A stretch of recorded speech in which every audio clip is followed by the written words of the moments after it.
Dead meme. We're back, and we're going to play some Avorion. I'm going to build a ship from scratch, likely in the Tritium age, so approaching the middle of the game.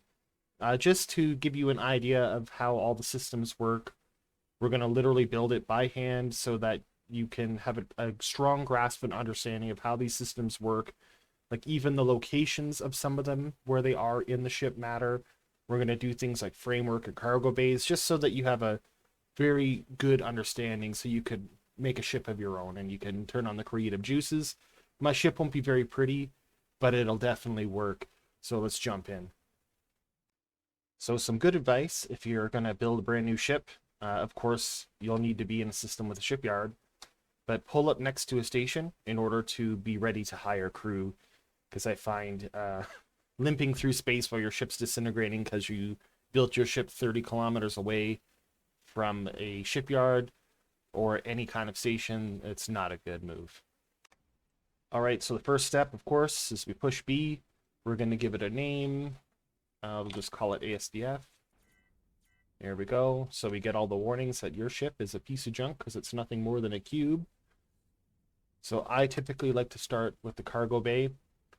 There are a few rules about cargo bays. The less segmented they are and the more blocky they are, the more effective they are, the more space they hold. And I like to get rid of that baseline object. So we'll throw some shield generators in, if I could spell them right.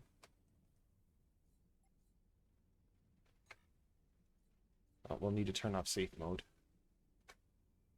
So if you hold down S, you can shape in this direction, like up and down.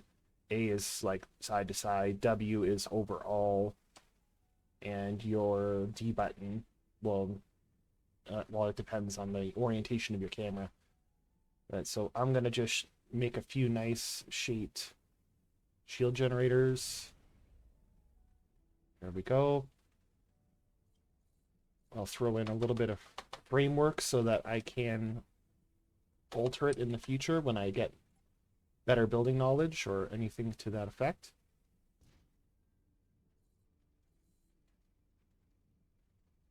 So these will be segmented because I'm putting them in segments inside of the ship. Yeah, it's just a tutorial. It doesn't need to be pretty. Okay, and we'll be back when I design a few more components. So if you'll notice, I'm kind of building my ship from the inside out. I altered my framework a little bit, but I would like to make a generator now. So I'm just going to say match block. But something that you should do, especially in cargo bays, is take this block selector and you want to merge all these blocks together. Not just for the sake of making the block better, but for performance sake. The more faces that are available for the system to render, the slower it's going to be. So like if you make a ship with like 2,000 blocks on it, so you're going to have an enormous number of triangles in which to render. It'll take longer for the computer to draw it. So just keep in mind you should merge your blocks. So what I've done here is like I put my cargo bay in, I dropped some framework so I can change some things later on if I need more energy supply or whatever. I made a big generator. I've got a shield generator on the side here, and I'm gonna throw on a couple more parts and I'll show you some more interesting things. All right, so I've got a little bit more framework for adding stuff in the future. You don't necessarily need to fill up the interior of your ship either. You don't need to use all the space, sort of deal. Like I'm going to get into what gives your ships hit points and all those sort of things in a little, and when we come to a more appropriate part. But don't forget your integrity field generator. So I have a general idea of how big I want the ship to be. It's going to fit somewhere in this box. If you do need to make additional, it is okay. Like it's not as bad, or you can remove this block and make it larger. But while we're here, I'm just going to show you the mirror function, because while you're installing things like gyros, you'll want them to try to be symmetrical. And as you can see, like the ship's cut in half there. So we'll do this. Are we happy with that? We'll bring it in a little bit. Gyros seem to work best when they're near the outside of the ship, and when they're a little bit heavier. So it doesn't look pretty now, but we're going to put like a shell around it so that we're not so, so it's not so blocky and ugly, right? And of course, we're going to take tritium and make an engine. We'll cover engines while we are... Engines, like the ship has a forward face, or it's facing forwards. So we'll turn off mirror mode here. Engines, the bigger they are, the more effective they are, like the more thrust, obviously. But keep in mind that you'll need directional thrusters in order to change direction easily, along with your gyro arrays will allow the ship to bank and twist a little bit more. So I'm going to throw a few more things on this, and we'll come back when there's something worth showing. All right, so I've put some gyros throughout the ship, some directional thrusters in order to help it turn. So the real test, since there's no crew, can I get it to a station and crew it up, and then we'll continue to work on it. So we can just see the level of, see the level of functionality of the ship, even with poor crew complement. There's an all right turn radius. Yeah, there's a dock. And it's rather responsive because the gyros are on the edge of the ship. It's also rather light compared to many ships like of this age. I used a fair bit of tritium. All right, so here's our first test. I don't have enough power, so how can I solve this? So we can easily add more generators. What did I use? I used neonite, not a shield generator, but a generator. So I could potentially just turn these into generators, this framework here.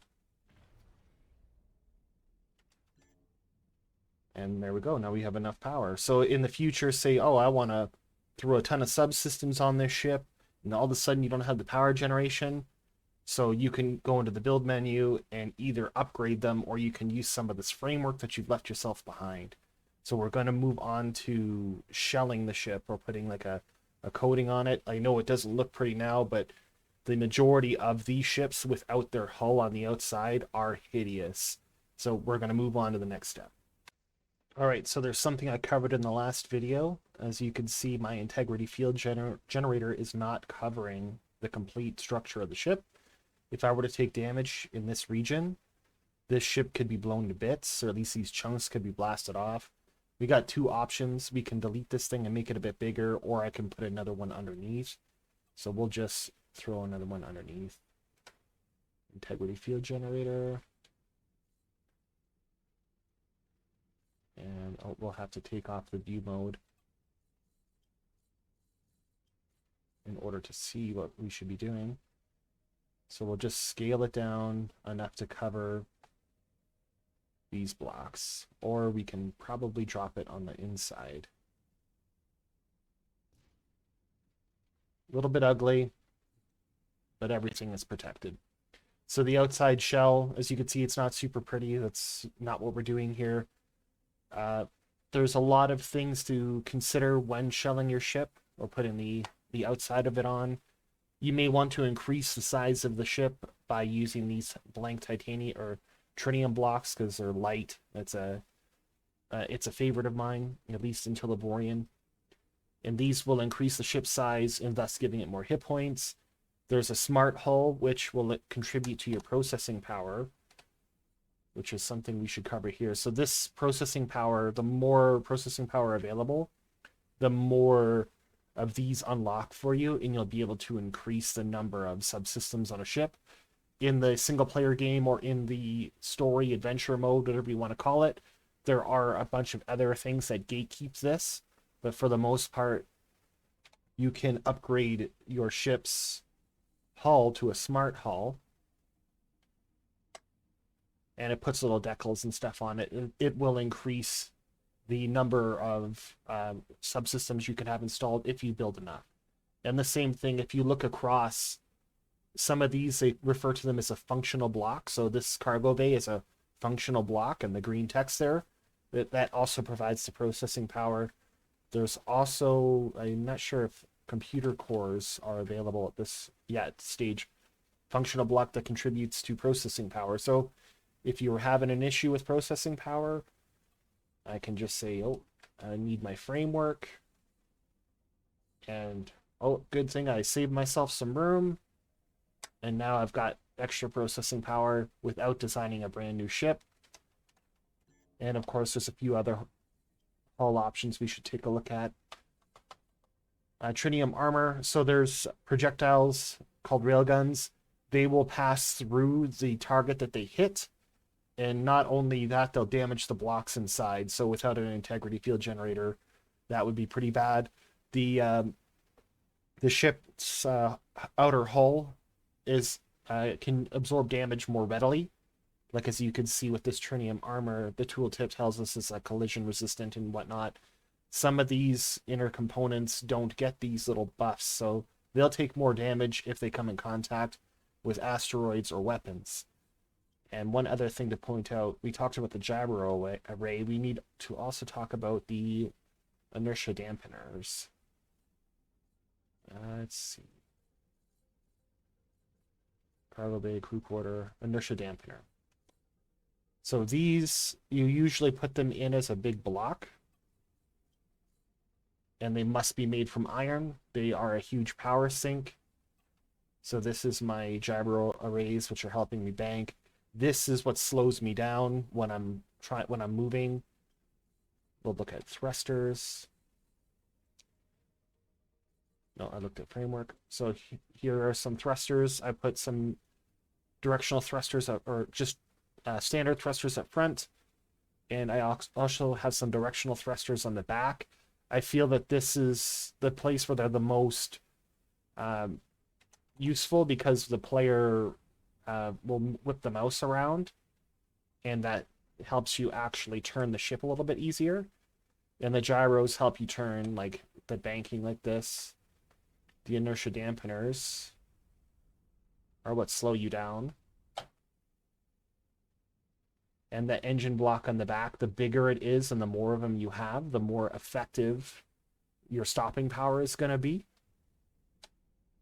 So these are all like really general tips. Like it's not a pretty ship, but it moves nicely. It boosts. It's got okay energy storage.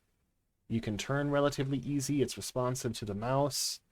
So now at least you understand how these ships are built, how they're designed. So when you even find one in the workshop that you like, you can tinker with it a bit to make it better. But hopefully this was helpful to you guys, and hopefully you'll forgive the horribly hideous looking spaceship. Oh yes, and don't forget, my apologies, you should have a crew quarters for your various crewmates, right? This also provides additional production power. But thanks for tuning in.